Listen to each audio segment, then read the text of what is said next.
Hello everyone, नमस्कार। तो स्वागत है आपका अपने यूट्यूब चैनल PCS1 में। तो आज हम इसमें देखेंगे हिस्ट्री के क्वेश्चन।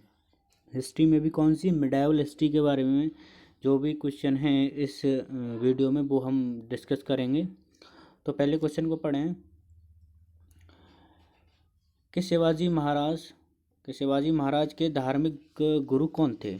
शिवाजी महाराज के धार्मिक गुरु कौन थे? तो ऑप्शन नंबर 1 है तुकाराम, ऑप्शन नंबर 2 है Eknath, option number 3 Ramdas, option number 4 Dnyaneshwar. तो इन चारों में से कौन शिवाजी महाराज के धार्मिक गुरु थे? तो कौन थे शिवाजी महाराज के धार्मिक गुरु? रामदास। शिवाजी महाराज के धार्मिक गुरु कौन थे? रामदास शिवाजी महाराज के धार्मिक गुरु थे। अब चलिए इनके बारे में थोड़ा देख लें कि शिवाजी महाराज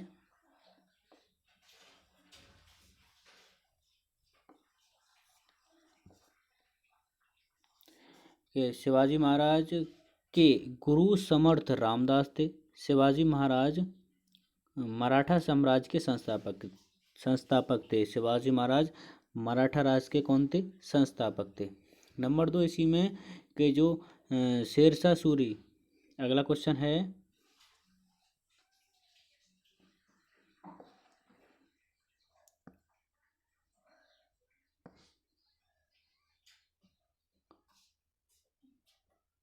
शेरशाह सूरी द्वारा जारी किए गए चांदी के सिक्के।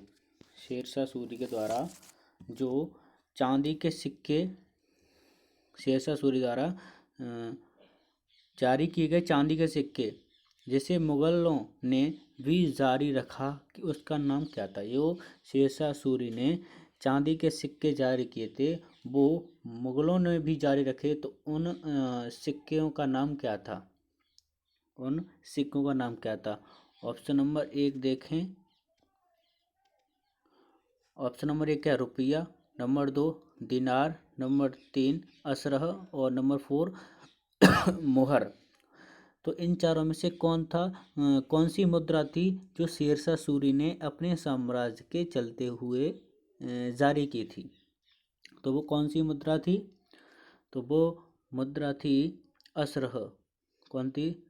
असरह मुद्रा थी जो शेरशाह सूरी ने अपने काल में यानी चलाई थी, और उसी मुद्रा को मुगलों ने भी जारी रखा था।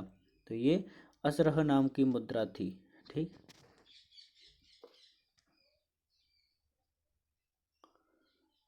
इसके बारे में कोई एक्स्ट्रा फैक्ट है तो वो नीचे है, इसको भी पढ़ें, इसको देखें। देखो इसके बारे में देख लें कि शेरशाह सूरी ने रुपया नामक चांदी का सिक्का जारी किया।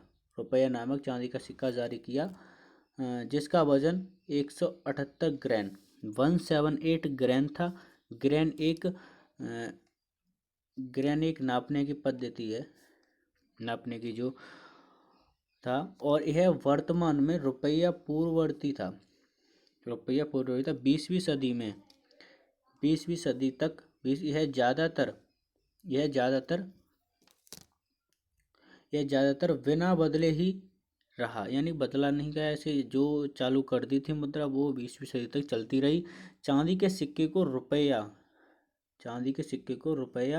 सोने के सिक्के को मोहर और तांबे के सिक्के को दाम कहा जाता था। ठीक, तांबे के सिक्के को क्या कहा जाता? दाम कहा जाता था। थर्ड क्वेश्चन देखें। निम्नलिखित में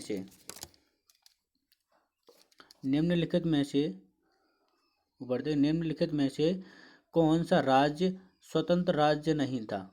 ये जो राज्य हैं इनमें से कौन सा राज्य स्वतंत्र राज्य नहीं था? तो वो ऑप्शन नंबर 1 बहमनी साम्राज्य, ऑप्शन नंबर बी विजयनगर साम्राज्य, गोलकुंडा का कुतुबशाही वंश या मदुरई का सल्तनत। तो कौन सा नहीं था इसमें? ऑप्शन नंबर सी गोलकुंडा का कुतुबशाही वंश था, वो राज्य स्वतंत्र राज्य नहीं था। जो ये राज्य था वो एक स्वतंत्र राज्य नहीं था। ठीक, बाकी के ये 3 हैं वो स्वतंत्र राज्य की श्रेणी में आते थे। फोर्थ क्वेश्चन देखें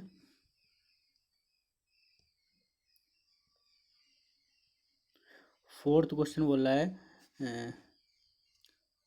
26 दिसंबर 1530 को बाबर की मृत्यु के बाद, 26 दिसंबर 1530 बाबर की मृत्यु के बाद उसे आगरा के आराम आरामगाह आरामगाह में रखा गया। उसे शेर शाह के समय कहाँ दफना गया? जब उसकी मृत्यु हुई तब उसे आगरा में रखा, यानी आगरा के आरामगाह यानी आरामगाह में रखा गया। और जब शेरशाह सूरी का शासन आया तो उसमें उसे वहाँ से निकाल के फिर किस जगह ले जाया गया, यानी कि उसकी कब्र को किस जगह ले जाया गया? देखें इसमें पहला क्या, काबुल, फरगना, दिल्ली या सासाराम, यानी कि किस जगह लिया गया। ये 4 ऑप्शन है, इसमें से आपको आंसर बताएं। तो किस जगह ले जाया गया? इसे काबुल, काबुल में से द्वारा इसकी जो समाधि थी इसको उसको ले जाया गया काबुल। अब इसके देखो, बाबर ने काबुल में, बाबर को कहाँ दफनाया गया? काबुल में दफनाया गया।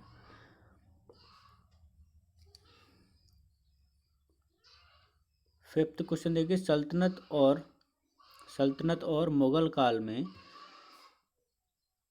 अहोम वंश कहाँ राज्य करता था? सल्तनत काल और मुगल वंश के ये बीच का शासन काल है। ये वंश कहाँ, यानी कि वंश का नाम है अहोम वंश, कहाँ राज्य करता था? ये किस जगह राज्य करता था? असम में, बंगाल में, तमिलनाडु में या केरल में? ये किस जगह राज्य करता था? जल्दी से बताएं। तो ये करता था असम में। ये असम में अहोम वंश का, अहोम वंश नामक ये वंश था, वो असम में अपना राज्य करता था और सल्तनत और मुगल काल के समकालीन ये राज्य था।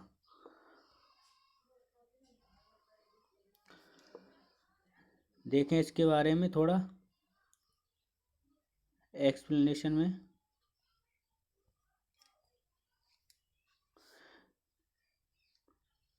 चुकाफा और उनके अनुयायियों ने असम में अहोम वंश की स्थापना की। अब आपको ये भी पता पड़ गया कि अहोम वंश की स्थापना किसने की? चुकाफा और उनके अनुयायियों ने। चुकाफा और उनके अनुयायियों ने अहोम वंश की स्थापना की। यह असम में राज्य करता था। ये कहाँ करता था? असम में अपना राज्य करता था। इसके बारे में देख लें। चुकाफा और उनके अनुयायियों ने, आपने ये पढ़ लिया अभी। 6 को देखें। अलाउद्दीन खिलजी के चित्तौड़ आक्रमण का क्या उद्देश्य था? जो चित्तौड़ में आक्रमण किया उसने वो किस उद्देश्य से चित्तौड़ में आक्रमण किया? किस उद्देश्य से? तो फाहिनी को पकड़ना, जो फाहिनी थे उनको पकड़ना, या गुजरात में राज्य करने के लिए सुदृढ़ राज्य करना। नंबर 3, चित्तौड़ को अपने बेटे की राजधानी बनाना। अब इसमें आप बताएं कि केवल एक और दो कोटेशन है ये, केवल एक और दो, केवल एक, सॉरी, केवल एक और तीन, केवल एक और दो, केवल 2 और 3, या सभी? बताएं नंबर 6 का आंसर।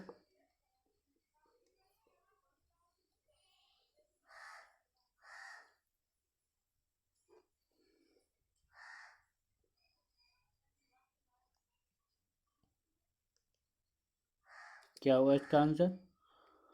इसका आंसर होगा बी, केवल एक और दो। अब एक और दो को देख लें।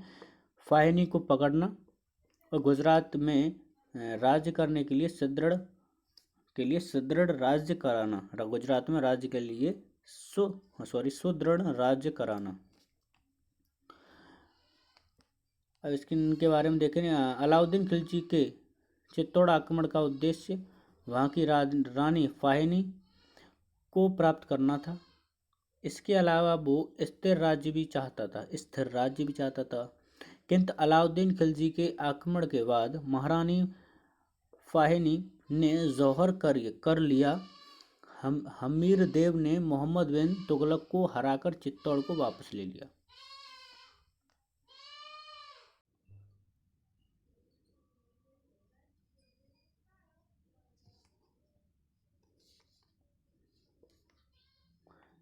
नंबर 7 वेदों के पाठक सायन किस राज्य में थे? वेदों के पाठक सायन किस राज्य में थे? वो किस राज्य में थे? विजयनगर साम्राज्य में, या मुगल साम्राज्य में, या पांड्य साम्राज्य, या मराठा साम्राज्य? वो किस राज्य में रहते थे? जल्दी से बताएं। किस में रहते थे? वो मुगल साम्राज्य में रहते थे। किस में रहते थे? मुगल साम्राज्य में।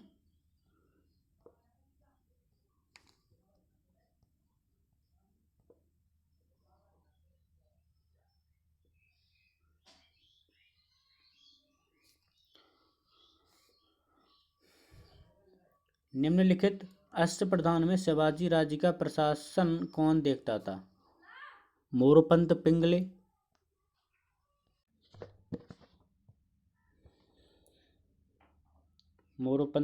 रामचंद्र नीलकंठ मजूमदार, या अन्नाजी दत्तो, या दत्ताजी त्रिम्बम। यानी निम्नलिखित अष्टप्रधान में अब आपको शिवाजी के जो राज्य के जो अष्टप्रधान थे, यानी कौन कौन किसको देखता था, वो सब आपको पता होनी चाहिए। मरोपरांत पिंगले, इनमें से आपको बताना है शिवाजी राज्य का प्रशासन कौन देखता था। तो कौन देखता था? मरोपंत पिंगले शिवाजी के राज्य का प्रशासन देखते थे। ठीक, अब आप अष्टप्रधान जितने भी हैं उनको देख लें। अष्टप्रधान की स्थापना ऐसे देख लो।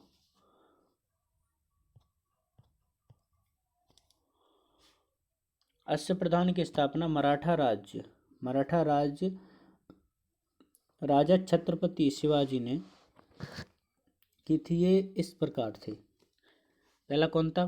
पेशवा, आमत्य, मंत्री,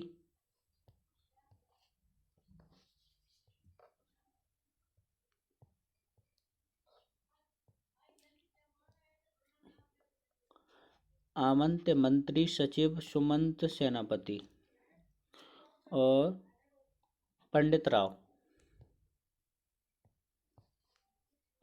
और अगले न्यायाधीश। इसमें राज्य का प्रशासन पेशवा देखते थे। शिवाजी पेशवा मोरोपंत पिंगले थे। शिवाजी के पेशवा कौन थे? मोरोपंत पिंगले थे। शाहे बेखबर किसे कहा जाता था? शाहे बेखबर किसे कहा जाता था?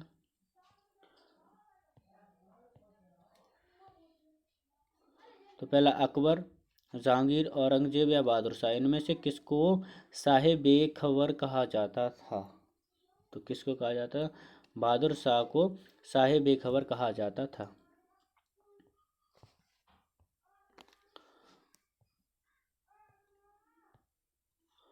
बहादुर शाह प्रथम औरंगजेब की मृत्यु के बाद 1708 में राजा बना। उसे शाहे बेखबर कहा जाता था। चंगेज खां ने किसके समय भारत पर आक्रमण किया? अगला क्वेश्चन है, आज का लास्ट क्वेश्चन है कि जो चंगेज खां ने किसके समय भारत पर आक्रमण किया? जो चंगेज खां आए थे उन्होंने किसके समय भारत पर आक्रमण किया था? तो किसके समय भारत पर आक्रमण किया था?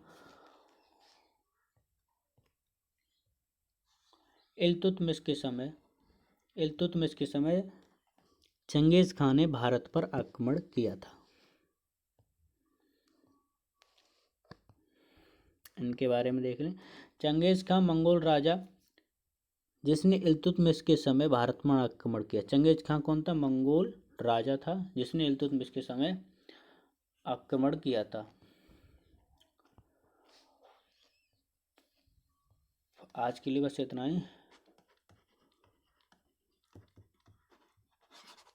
तब तक के लिए नमस्कार।